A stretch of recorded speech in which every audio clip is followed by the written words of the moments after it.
Notícies a tout trapo.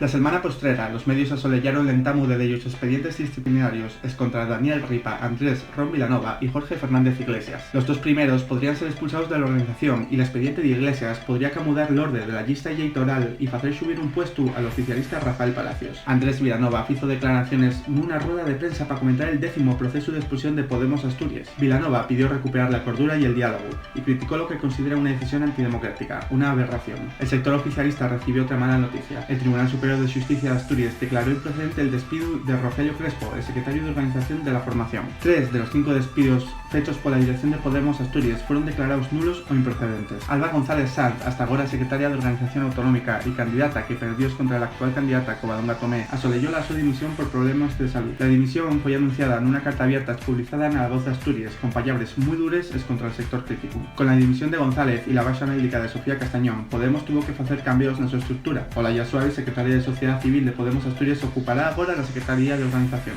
La coordinación del partido asumirá el vocero parlamentario Rafael Palacios. La crisis interna de Podemos Asturias generó dúbidas de Izquierda Unida para los futuros aconsellamientos electorales. El coordinador de Izquierda Unida fue también crítico con los tiempos de la creación de una candidatura unitaria en Ubieu con la independiente Belén Suárez Aratiesta. Para la DIF, el operador de infraestructuras ferroviarias de sobres la línea ferroviaria entre Llena y Ubieu podían exigir la suspensión del tráfico ferroviario los fines de semana y la necesidad de transbordos en autobús. El gobierno y la oposición criticaron duramente el anuncio de la DIF. La delegada del gobierno de Asturias, Delia Losa, en declaraciones sobre los compromisos del gobierno de España en el Principado, garantizó que no habrá cortes ni transbordos. Y por motivos de seguridad, el Ministerio de Transportes comunicó un nuevo retraso en la apertura de la variante de Pallares. El presidente del Principado, Adrián Barbón, declaraba hace meses que sería un fracaso que la variante no abrieran antes del mayo de 2023. Ahora sabemos que no abrirán antes del verano por motivos de seguridad y pide no enfotase en cumplir ese plazo. La duración del trayecto fijóse en 2 horas y 45 minutos. Desde fuera Asturias criticaron que el tren no va a ir a alta velocidad a partir de Gijón, una alta velocidad de segunda para Asturias.